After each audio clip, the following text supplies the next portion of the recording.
Ro'zadorlar uchun ajoyib ma'lumot. Qaysi dori vositalar, qaysi muolajalar ro'zani ochadi yoki ochmaydi deb ikkilanib yurasizlar. Hozir men sizlarga batafsil hammasini tushuntirib beraman. Videoni albatta saqlab qo'ying. Ko'p muzokaralarga sabab bo'ladigan ukollar, kapinsalar ro'zani ochadimi, yo'qmi deb ikkilanishadi. Inyeksiyalarni hammasi ham ro'zani ochmaydi. Vitamin, gormon, quvvatlantiruvchi suyuqliklar bo'lsa ro'za ochiladi. Boshqa holatlarda ro'za ochilmaydi. Ya'ni og'riq qoldiruvchi ukollar, antibiotiklar ro'za ochilishiga sababchi bo'lmaydi. Tanaga surtiladigan, yuzga surtiladigan maz va kremlar ro'zani ochmaydi.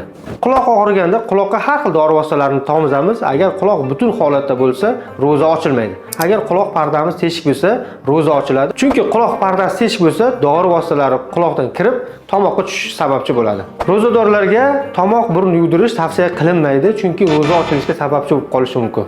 Og'iz orqali har qanday tabletkalarni qabul qilishimiz ro'zani ochadi. Ko'pchilik qiynaladi, burun bitib qoladi, ro'zadorlar burun spreylarini sepsa bo'ladi. Faqat burun chiqanoqlariga qaratib bir marta bu tarafga, bir marta bu tarafga sepiladi. Agar burun tomchilarini tomizsak yoki burun spreylarini ko'p qo'llasak, tomoq o'tib ketib ro'zamiz ochilib qoladi. Bu videoni maksimal ro'zador tanishlaringizga borib qo'ying, ular ikkilanib yurishmasin.